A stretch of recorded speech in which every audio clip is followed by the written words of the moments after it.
दोस्तों, आज मैं आपके साथ शेयर कर रही हूँ एक ऐसी कहानी जो आपके रोंगटे खड़े कर देगी, जो आपके अंदर एक नया जोश और जुनून पैदा कर देगी। तो इसे ध्यान से सुनिए। हार देखी है, जीतना बाकी है, बस अब लड़ना है मुझे। खुद से जीतने की जिद है, मुझे किसी को नहीं, खुद को ही हराना है। नहीं हूँ मैं इस दुनिया की भीड़ में, मेरे अंदर ही बसा एक ज़माना है। दोस्तों, यदि इस दुनिया में कुछ भी पाना है तो आपको ज़िद्दी बनना पड़ेगा। ऐसे ही एक ज़िद्दी लड़के की कहानी जिसका नाम था विराट। वह पिछले 3-4 सालों से अपने शहर में होने वाले मैराथन में हिस्सा लेता था, लेकिन कभी भी उसने अपनी रेस पूरी नहीं की थी। लेकिन इस बार वह बहुत एक्साइटेड था, क्योंकि पिछले 3-4 महीनों में वह रोज़ सुबह उठकर दौड़ने की प्रैक्टिस कर रहा था और उसे अपने आप पूरा भरोसा था कि वह इस साल की मैराथन रेस ज़रूर पूरी कर लेगा।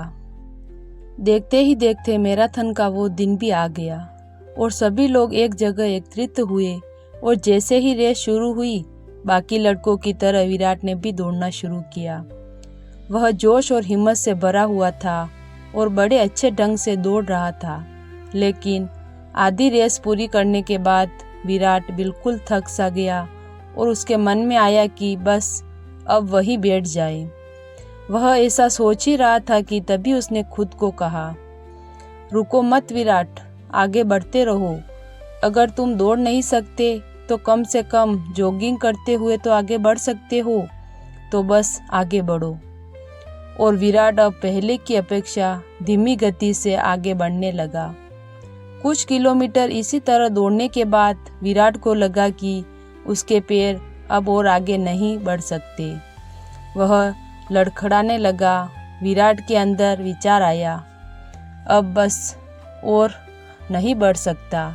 लेकिन एक बार फिर विराट ने खुद को समझाया, रुको मत विराट, अगर तुम जॉगिंग करते आगे नहीं बढ़ सकते तो क्या कम से कम तुम चल तो सकते हो, तो बस चलते रहो। विराट अब जॉगिंग करने की बजाय धीरे धीरे लक्ष्य की ओर बढ़ने लगा।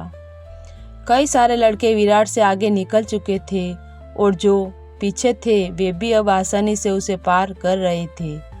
विराट उन्हें आगे जाने देने के अलावा कुछ नहीं कर सकता था। चलते चलते विराट को फिनिशिंग पॉइंट दिखने लगा, लेकिन तभी वह अचानक से लड़खड़ा कर गिर पड़ा। उसके दाएं पैर की नसें खींच गई थी। जमीन पर पड़े पड़े विराट के मन में ख्याल आया कि अब मैं आगे नहीं बढ़ सकता, लेकिन अचानक से अगले पल ही वह जोर से चिल्लाया, आज चाहे कुछ भी हो जाए, मैं ये रेस पूरी करके रहूँगा। ये मेरी जिद है। माना मैं चल नहीं सकता, लेकिन लड़खड़ाते ही सही, लेकिन इस रेस को ज़रूर पूरी करूँगा। विराट ने साहस दिखाया और एक बार फिर दर्द सहते हुए आगे बढ़ने लगा। और इस बार वह तब तक बढ़ता रहा जब तक उसने फिनिशिंग लाइन पार नहीं कर ली। और फिनिशिंग लाइन पार करते ही वह ज़मीन पर लेट गया। उसकी आंखों से आंसू निकलने लगे। विराट ने रेस पूरी कर ली थी। उसके चेहरे पर इतनी खुशी और मन में इतनी संतुष्टि कभी नहीं आई थी। आज विराट ने अपने चलते रहने की जिद के कारण न सिर्फ एक रेस पूरी की थी, बल्कि ज़िंदगी की बाकी रेसों के लिए भी खुद को तैयार कर लिया था। तो दोस्तों, चलते रहने की जिद हमें किसी भी मंजिल तक पहुंचा सकती है। मुश्किलों के आने पर हाथ मत मानिए।